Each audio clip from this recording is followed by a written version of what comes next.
Chapter 6 of the wonderful natures of water, air, and winds. The other two elements, water and air, are not less efficacious than the former, neither is nature wanting to work wonderful things in them. There is so great a necessity of water that without it no living thing can live, no herb nor plant whatsoever without the moistening of water can branch forth. In it is the seminary virtue of all things, especially of animals. The seeds also of trees and plants, although they are earthly, must, notwithstanding of necessity, be rotted in water before they can be fruitful. Whether they be imbibed with the moisture of the earth, or with dew, or rain, or any other water that is in your purpose put to them, that is on purpose put to them.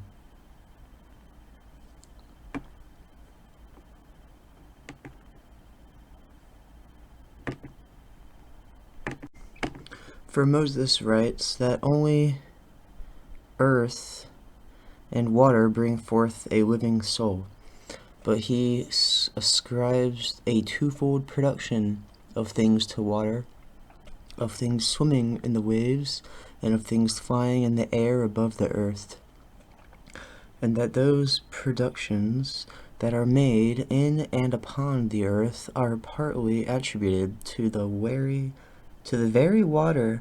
The same scripture testifies where it saith that the plants and the herbs did not grow because God had not caused it to rain upon the earth. Such is the efficacy of this element. Of this element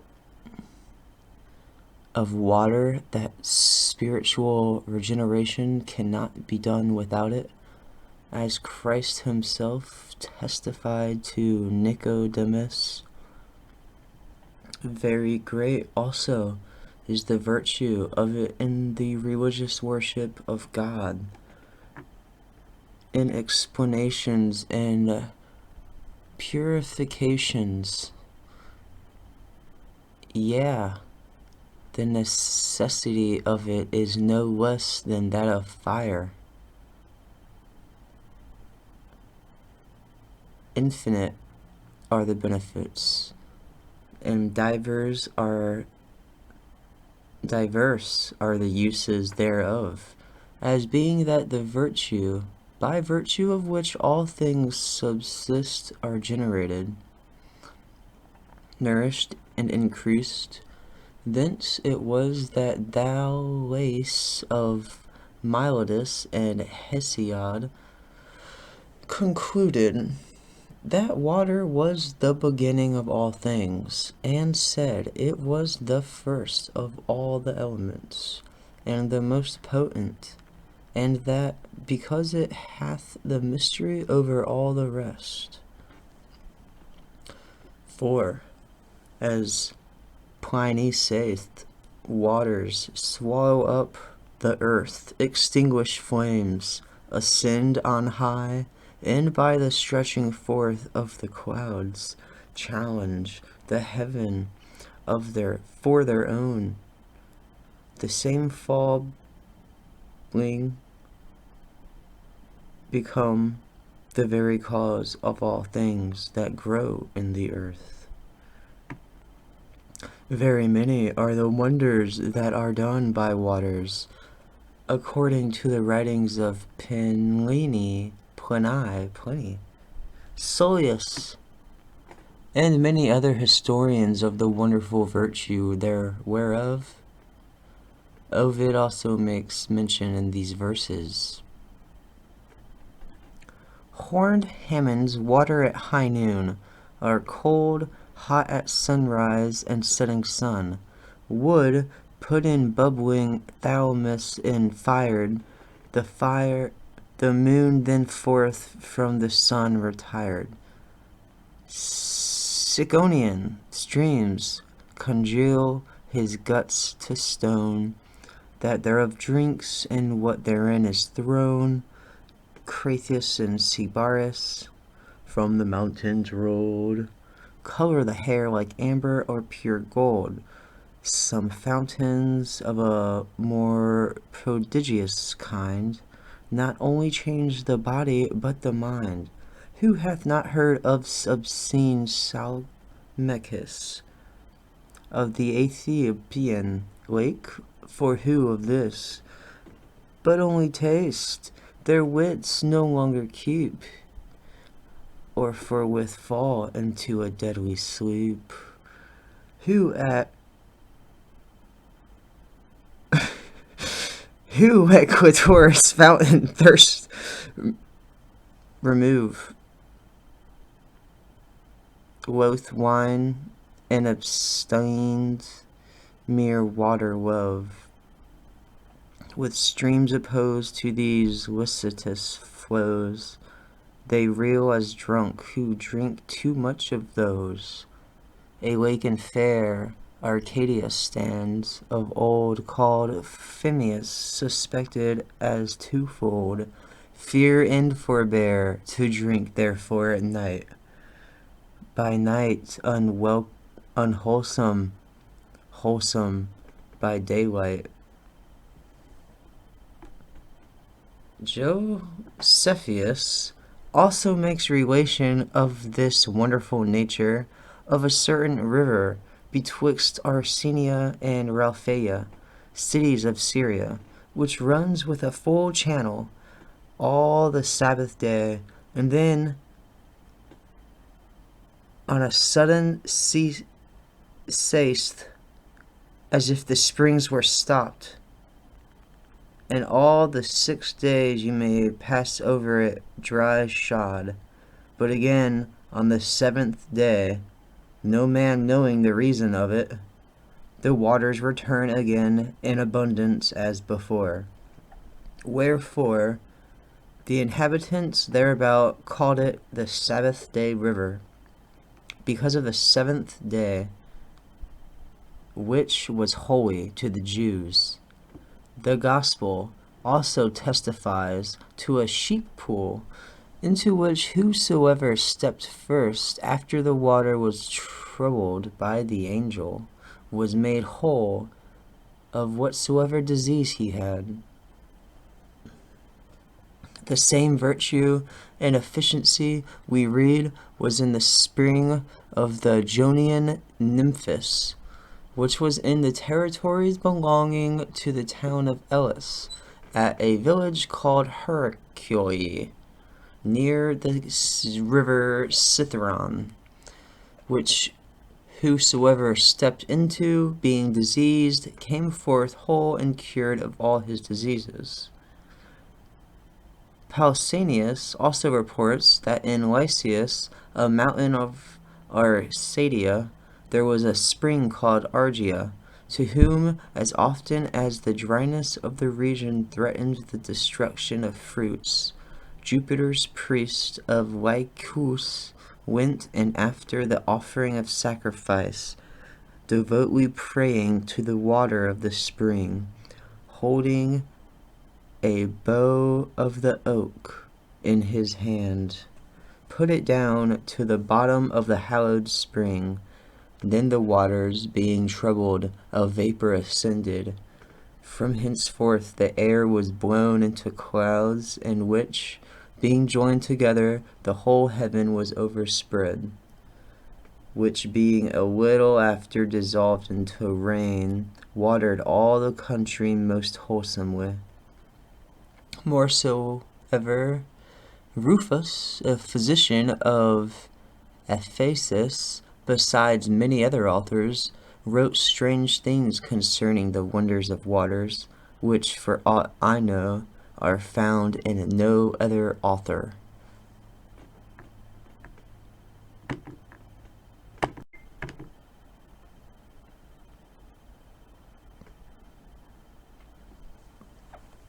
It remains that I speak of the air. This is a vital spirit, passing through all beings, giving life and substance to all things, binding, moving, and filling all things. Hence it is that the Hebrew doctors reckoned it not amongst the elements, but count it as a medium or glue, joining things together, and as the resounding spirit of the world's instrument. It immediately receives into itself the influences of all celestial bodies, and then communicates them to the other elements, as also to all mixed bodies. Also, it receives into itself, as it were, a divine looking glass, the species of all things, all well natural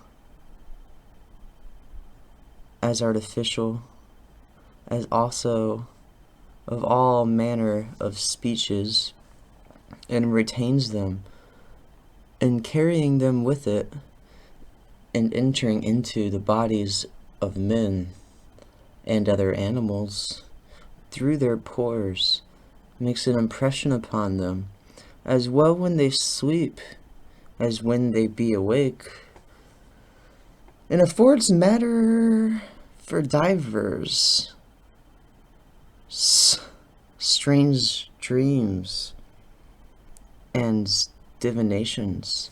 Hence they say it is that a man passing by a place where a man was slain, or the carcass newly hid, is moved with fear and dread, because the air in that place, being full of the dreadful species of manslaughter, doth, being breathed in, move and trouble the spirit of the man with the like species. Hence it is that he comes to be afraid. For everything that makes a sudden impression astonisheth nature. Whence it is that many philosophers were of opinion that air is the cause of dreams, and of many other impressions of the mind, though the prolonged of images or similitudes or species which are fallen from things and speeches multiplied in the very air, until they come to the sensus, and then to the fantasy, sensus, and then the fantasy, and soul of him that receives them, which being freed from cares and no way hindered, expecting to meet such kind of species, is informed by them. For the species of things, although of their own proper nature, they are carried to the senses of men, and other animals in general may notwithstanding get some impression from the heaven whence they be in the air, by reason of which, together with the aptness and disposition of him that receives them, they may be carried to the sense of one rather than of another. And hence it is possible naturally, and far from all matter of superstition, no other spirit coming between, that a man should be able in a very little time to signify his mind unto another man abiding at a very long and unknown distance from him. Although he cannot precisely give an estimate of the time when it is, yet of necessity it must be within 24 hours, and I myself know how to do it and have often done it. The same also in time past did the Abbot Tritonus both know and do, and where certain appearances, not only spiritual but natural, do flow forth from things. This is to say, by a certain kind of flowing forth of bodies from bodies, and to gather strength in the air. They offer and show themselves to us as well through light as motion, as well to the sight as to other senses, and sometimes work wonderful things upon us,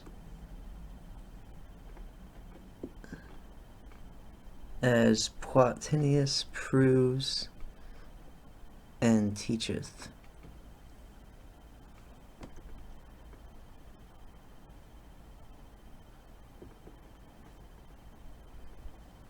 And we see how, by the south wind, the air is condensed into thin clouds, in which, as in a looking glass, are reflected representations at a great distance of castles, mountains, horses, and men, and other things which, when the clouds are gone, presently vanish. And Aristotle, in his Meteors, shows that a rainbow is conceived in a cloud of the air, as in the looking glass. And Albertus saith that the effigies of bodies may, by the strength of nature, in a most moist air, be easily represented, in the same manner as the representation of things, in the same manner as the representation of things are in things. And Aristotle tells a man to whom it happened by reason of the weakness of his sight that the air that was near him became, as it were, a looking glass to him, and the optic beam did reflect back upon himself, and could not penetrate the air, so that whithersoever he went, he thought he saw his own image, with his face toward him, go before him.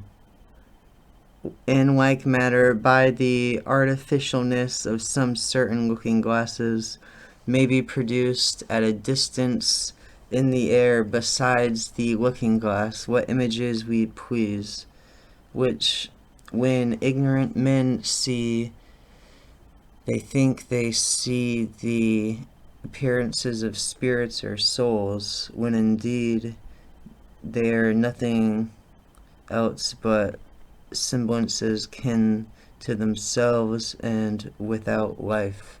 And it is well known, if in a dark place where there is no light, by the coming in of a beam of the sun somewhere through a little hole, a white paper or plain looking glass be set up against that light, that there may be seen unto them whatsoever things are done without being shined upon by the sun. There's another sly or trick, yet more wonderful.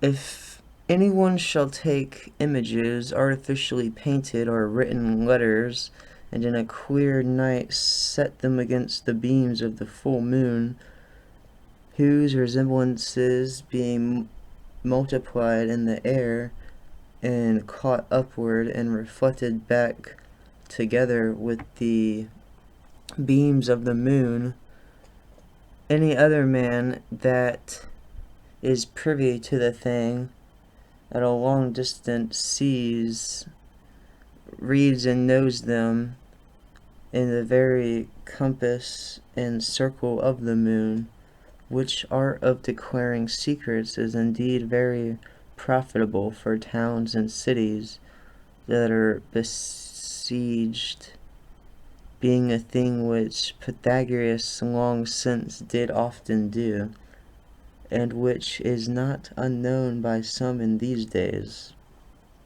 I will not exempt myself.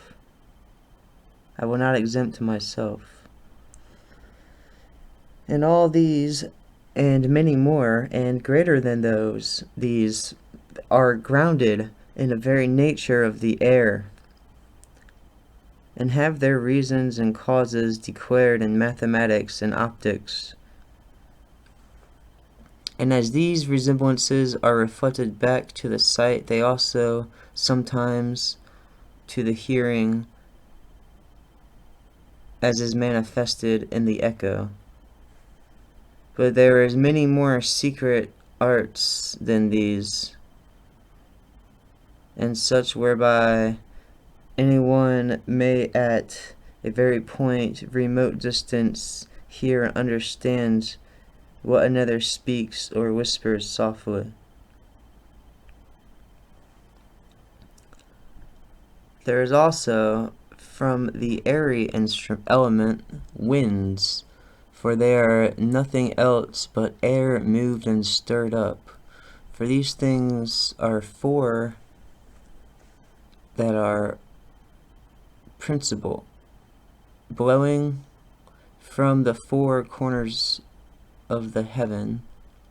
Notice from south, Borea from north, Zephyrus from west, Eurus from east, which Plotinus, comprehending in these verses, saith, cold Boreas from the top of Olympus blows, and from the bottom cloudy Notus flows. From setting Phoebus fruitful Zephyrus flies, and barren Eurus from the sun's uprise. Notus is the southern wind, cloudy, moist, warm, and sickly, which Harmonius calls the butler of the rain. Ovid describes it thus: outfly south winds with dropping wings, who shrouds his fearful aspect in the pitchy clouds. His white hair streams, his beard big swoln with showers. Mists bind his brows, rain from his bosom powers. But Borea is contrary to Notus, and the northern wind, fierce and roaring and disgusting clouds, make him the air serew, and binds the water with frost. Him doth Ovid thus bring in, speaking of himself.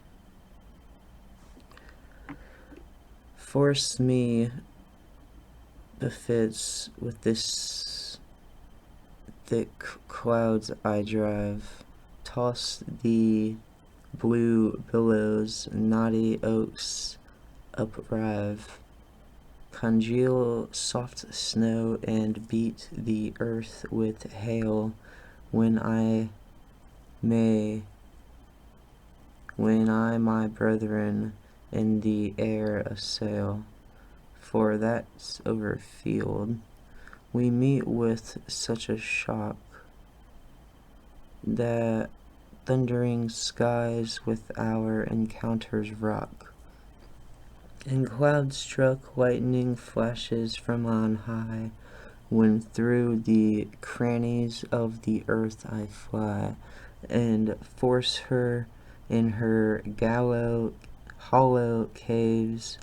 I make the ghosts to tremble, and the ground to quake. And Zephyrus, which is the western wind, is most soft, blowing with the west with a pleasant gale, and it's cold and moist, removing the effects of winter, bringing forth branches and flowers.